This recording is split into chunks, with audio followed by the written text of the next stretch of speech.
let's start. We're actually starting today with, I'm going to turn comments off. It's lovely to see you all, but I will turn comments off today. We are starting with an emoji. An emoji, which I used to think were called emoticons. I think they might have been one day, but then I said that to my goddaughter and she's like, what did you just call that? And I felt the embarrassment of knowing that I'd said something ridiculous, but I didn't quite know what. Anyway, emoji. We're starting with an emoji. This is an emoji that I actually use quite frequently, even though I'm not, generally speaking, an anxious or fearful person, but it pops up a lot for me. Maybe that's another story, perhaps. Like an international symbol, of fear and anxiety, isn't it? And I don't think it takes too much of a stretch of the imagination to figure out which very, very, very, very, very famous painting this emoji comes from. So it is, of course, Edvard Munch's The Scream. Probably one of the most, definitely one of the most famous paintings in the world. As famous, I'm going to say, as the Mona Lisa. And what makes this so famous? Kind of many things. But first of all, I forgot to say that there are four of these. There's not just one The Scream. So this one is actually the last version that Munch painted. So this was created in 1910. This one was one of the first, created in 1893. So this is a painting. He also in 1893 did a crayon drawing. And then he did, in 1995, he did another drawing in a different medium. I can't quite remember, but so there's a couple of drawings, there's a couple of paintings, and also he created a lithograph so that the image could be widely disseminated. So it's quite clear that even back in the late 19th, early 20th century, that this image had an impact. And why? I'm just going to go back to one of the painted versions. This one from 1910.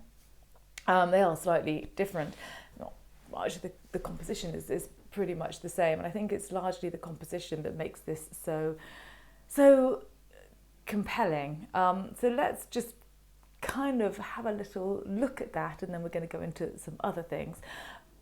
Compositionally, so you've got this kind of straight line going back, which is a bridge that's crossing, I don't know, perhaps a lake or a fjord, quite probably. We are in Norway, don't forget. These are pretty much the only straight lines in this work, all kind of confined to the bottom left-hand side of the painting. And then you've got a couple of figures in the background which are also straight lines, so these two verticals in the background. The rest of it is a sort of a mass of swells. So you've got the lake or the fjord, which is sort of then blending in to the shoreline. Perhaps are those hills at the back, those sort of blue bumps, before you've got this mad swirl of red and an orange and yellow sky. So you will, I hope, have noticed that I have dressed accordingly. This is pink, but there we go. We do like to think about the entire work here at Beyond the Palette, the Gesamtkunstwerk, as we like to call it. Very international today, aren't I? But what is interesting is just notice then. So you've got all these swirls, very, very. So you've got this sort of the spatial recession of the bridge, but then the rest of the painting is incredibly flat and very difficult to differentiate between the different elements. Then look at the figure in the foreground, this screaming figure. That is very much more aligned, isn't it, with nature rather than the two figures behind. You know, this the figure in the foreground, no straight lines, very very ambiguous in terms of the gender of the figure, in terms of the age, even the ethnicity of the figure. So they're kind of no one, but also everyone. So it means that we can all identify, I think, so non-specific. Psychologists say as well that this open, this kind of exaggerated expression, we're basically hardwired to respond to very exaggerated facial expressions, be them, you know, big grins or screams in that way. But is this figure screaming? So this work is famously called The Scream. Is the figure screaming though, or is, as has been suggested, which is probably more likely, is the figure reacting to something in nature, something being that crazy bloody sky in nature around them, that is causing them anxiety? And as Munch himself put it, is it a reaction? I'm giving you the answer there. He wrote it. Is it a reaction to actually nature itself screaming, a scream of nature? And that is actually the conclusion that most art historians have come to. The figure itself isn't screaming, but is kind of hiding its ears against, protecting itself against nature's scream. So nature's scream, what's all that about, and why is the sky this extraordinary colour? Well, in 1883, Krakatoa, all the way over in Indonesia, erupted, big volcanic eruption, and for weeks and weeks and weeks afterwards, the sky in many countries very far away, probably all over the world, the sunsets with this extraordinary red colour. Now, you might be thinking, yeah, okay, hang on a minute. She just said that Krakatoa erupted in 1883. This was painted in 1893. Well, this one was actually later in 1910. Doesn't really add up. But Munch also wrote a little bit of poetry. And in one of the poems that he wrote at around the time that he created the first images of what we now know as the Scream, originally they were called the Scream of Nature, he wrote an account of how he was out walking back in 1883 with two friends. And all of a sudden, you know, it was coming up to sunset, and all of a sudden the sky went this extraordinary blood red colour. And instead of kind of wondering at nature and kind of, I don't know, I would say, I can't really begin to imagine the beauty of it. It must have been kind of quite fantastic. He didn't have that reaction. He felt a terrible anxiety come over him. He really felt fear. He really felt that nature was screaming. So originally called the Scream of Nature as a reaction to this. And he also has written about or wrote about the fact that this is actually a remembered emotion. It's a remembered feeling. So it is quite probably, although he's never explicitly said it, it's quite probably a reaction to that moment in time, that evening when he was walking with friends, that he remembers so very, very well.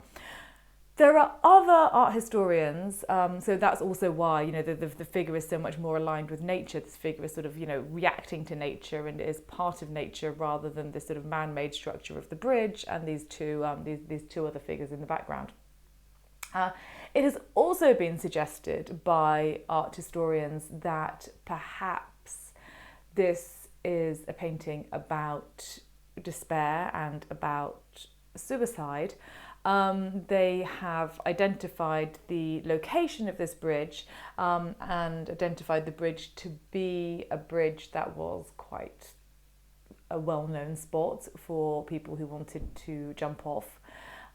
It's also apparently, or was, within earshot of a slaughterhouse, so not particularly happy, and also just a stone's throw away, maybe that's not a great expression, anyway, in very close proximity to a hospital for people who were mentally ill. So they would say in those days a lunatic asylum or an insane asylum, and that was where Munch's sister actually resided. She was very ill with schizophrenia, and so some people say that this might be some kind of psychological working through of Munch's real, very, very real fear that he was going to suffer from the mental illness that actually was very prevalent in his family. Excuse me. So that's possible. More fuel has been added to that argument because, I don't know, maybe 10, 20 years ago, possibly even more now, an inscription was found in the top left-hand corner of not this version, but the other version of this version. You can't really see it. And the inscription, just written in pencil, said, "This work can only have been made by a madman." And the debate has raged. So was the inscription written by Munch himself, or was it written by essentially someone who's kind of vandalising the painting? The art historians have now come down on the side that it was actually written by Munch himself, but as a result of a meeting with a student, I think, who actually just made the comment, "Oh, this is the work of a crazed mind," or something, or "This is the work of a deranged mind," and Munch wrote it at the top. So lots of kind of theories about his state of mind. I mean, he was a bit melancholic, and it's also been pointed out that in 1893 he was broke financially and also had his heart broken. So a failed love affair. So he might not have been in the best of spirits, but I don't know really whether I would subscribe to the school of thought that thinks that this is about suicide. What I do subscribe to, though, is that this is an incredibly famous painting, and it has had some rather famous moments in its history. So this version of the painting, the 1993 version of the painting, was stolen. I don't know whether you remember, it was 1994. It was the opening of the Olympic Games in Lillehammer. So the thieves knew that they, the police would be otherwise engaged. All eyes would be on something else. So they meticulously planned a heist. And you ready for this? They got a ladder. And they put it up against the side of the National Gallery in Oslo. This version of the painting is. And they climbed up the ladder. And they got in through a window. And they took the work. And they passed it out through the window, climbed back down the ladder. Not before just leaving a little message to the director or whoever at the National Gallery in Oslo, saying, "Thank you very much for your absolutely appalling security." Cheeky as well. I mean, it was as easy as that. Literally a ladder through a window, nicked the painting, off it went. It was recovered a few months later.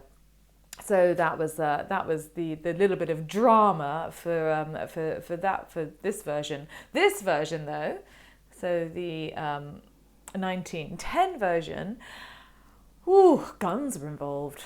Guns were involved with this one. This was 10 years after the first heist in 2004, and armed gunmen, obviously. Gunmen broke, or they didn't break into, they walked into the Munch Museum in Oslo, and they held up the guards and they just took the painting. Again, it was pretty easy for them. The painting was, the men were arrested. But then a couple of years even later, the painting, they stole this one and another one, which is Munch's Madonna. So the paintings a couple of years ago, or a couple of years after the gun heist, they hadn't been recovered, even though the guys that had nicked them had been arrested, and so thinking, okay, what can we do? And so a reward was offered, and this reward consisted of 2 million dark chocolate M&Ms. I'm not even kidding. So Mars basically had what turned out to be a genius marketing ploy, and they offered 2 million of their new, so this sort of new to the market dark chocolate M&Ms.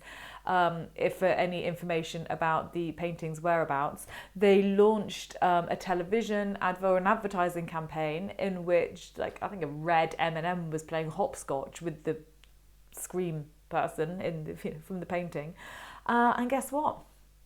It worked. It actually worked. So a guy who was in prison, who'd obviously been involved in, passing on the painting. So I'm guessing that the guys that had stolen them originally probably didn't even know where they were. But so this guy who was in prison, he gave the police information as to the painting's whereabouts. But his terms was that he would get conjugal visits, and that he would be given 2.2 tons. Excuse me, I've got a really dry throat today. 2.2 tons of the M&Ms.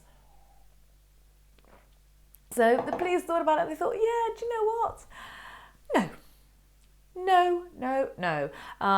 No one got the M&Ms in the end, but what did happen was that Mars donated the monetary value equivalent, which is, I don't know, just under £20,000, to the Munch Museum, possibly telling them to up their security. Don't know. So yeah, heists and M&Ms. Who knew that the Scream would be linked to dark chocolate M&Ms? But it is. It's also linked, of course, and now we come basically to the crux of this final Elevenses in June. It's also it has been inspired, and it has inspired other works of art. So first of all, before we go on to really what the crux is, the works that this image has inspired, let's just think. I just want to mention something that could have also inspired Munch to paint the Scream in this way. And it's not surprising that this is something that's stuck in his mind. So he went to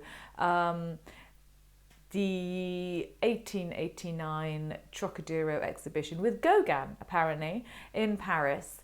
And whilst he was at that exhibition, he saw this. So I think 1889, he's seen this, pretty difficult to forget, I'm going to say. This is from Peru. It's a mummified body, as you can see, but it's a man who's been tied up in this horrible way and shot in the back. So very unhappy piece. So that, we think, quite possibly inspired Munch, but certainly we know that his painting has inspired, well, it's inspired Macaulay Culkin's Scream in Home Alone. That's true. It's inspired this fellow. So this is from Doctor Who, The Silence. Silence from Doctor Who, maybe 2010, 2011. Still, frankly, nothing in Doctor Who is as frightening as the Daleks. Absolutely terrifying. My God, Daleks. So, of course, this inspired, but then finally, and this really tells you the whole theme of June's Elevenses, the mask from the Scream franchise. Was it Wes Craven, wasn't it? So this was 100% almost lifted completely from the painting. So on that note, I'm going to turn off. Stop sharing the assets. Stop sharing my assets. I'm going to turn comments on. Yeah, there we go. So I was having a look and I was thinking, so can I get, could I do just while someone gives me the theme for June? I'm sure you've got it now. So we had Gnaw and we had aliens invasions and we had zombie apocalypse and now we've got the Scream. Come on then, Adrian, what is the theme? Anyone else? What's the theme? Before I start playing with this, look, so I was thinking, is there a special effect? Oh, I didn't mean to do that one. Is there a special effect with the Scream in it? And this is the closest I got, so it's like, oh, horror movies. It is horror movies. I look like a horror movie myself. Oh my God, that's hideous, isn't it? Okay, let's take that off. There's some good effects. What am I doing? Now I can't turn them off. This isn't the effect that I wanted. It's very cool. There we go. You remember hanging out where he did in Oslo? Oh God, did you go across the bridge? I never went across the bridge. Yeah. You worked with the Scream. Oh my goodness. Yeah. So there we go. Horror movies, Scream. It has had quite a life, hasn't it? I mean, I love the fact that it's such a compelling and emotional work, but also that it's got all these interesting things about it, especially the guys who just left a note for the museum saying, thanks for your bad security, bye, and M&Ms. There we go. On that note, have a great day, have a great weekend. I will post this along with the blog post, and so I'll put this on Instagram and Facebook and YouTube, so you can also access it through my website if you want to watch again at another time, catch up, Beyond the Palette catch-up television. And yeah, I will see. I don't know what my theme is going to be for next month, so if anyone has a great idea for a theme for next month, then message me and we'll see. Okay, have a great day. Bye. Bye.